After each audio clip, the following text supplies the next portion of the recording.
Dostum beni kandırdı. Ben de başka bir arkadaşımı kandırmak zorundayım. İşte saadet zinciri, yani set business. Set business ya da saadet zinciri yasal olmayan bir yatırım modelidir. Genellikle katılımcılardan toplanan paraların yeni katılımcılardan gelen paralarla ödenen bir dolandırıcılık türüdür. Bu tür sistemler genellikle hızlı kazanç ya da yüksek getiri vaat ederek insanları kendine çekmeye çalışır. Ama set business'ler sürdürülebilir değildir. Yeni katılımcılar azaldıkça çöker. Bu da çoğu kişinin paralarını kaybetmesine yol açar. Set business'inin işleyişi: yüksek getiri vaatleri.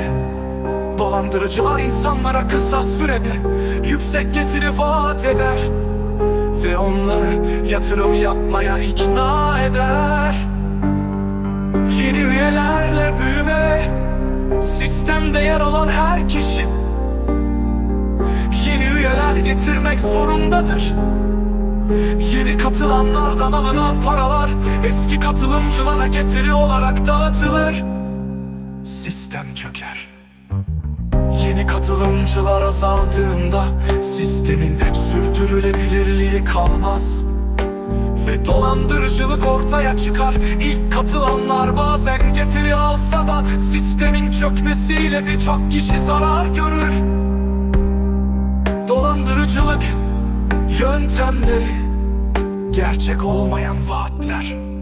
İnsanlara yatırım yapmadan kısa sürede zengin olacakları vaat edilir.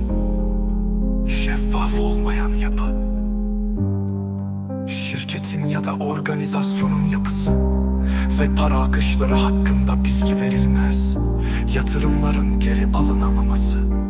Sistemin çökmesi durumunda katılımcılar yatırımlarını geri alamazlar.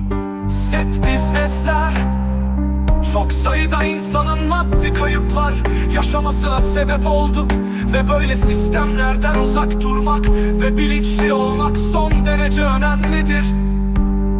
Evde oturup emek harcamadan kolayca zengin olma vaat eden sistemde tek doğru şey bu sistemi kuranların zenginliği. Bazen sahte belgelerle gerçekten şirket varmış gibi de gösterebilirler. Daha önce sisteme giren birisi Amerika'da kurulan şirketin kuruluş belgesini getirmişti. Belgeyi incelediğimizde belgenin sahte olduğunu gördük. Bu videonun daha fazla insana ulaşmasıyla bir şey garanti edebilirim. O da bu sistemden nemalananların bize saldıracağıdır. Nereden mi biliyorum? Çünkü daha önce birkaç defa oldu. O nedenle zengin olmak, güzel bir hayat yaşamak çok iyi şeydir. Ancak bunun yolu yasal ve etik olmalıdır.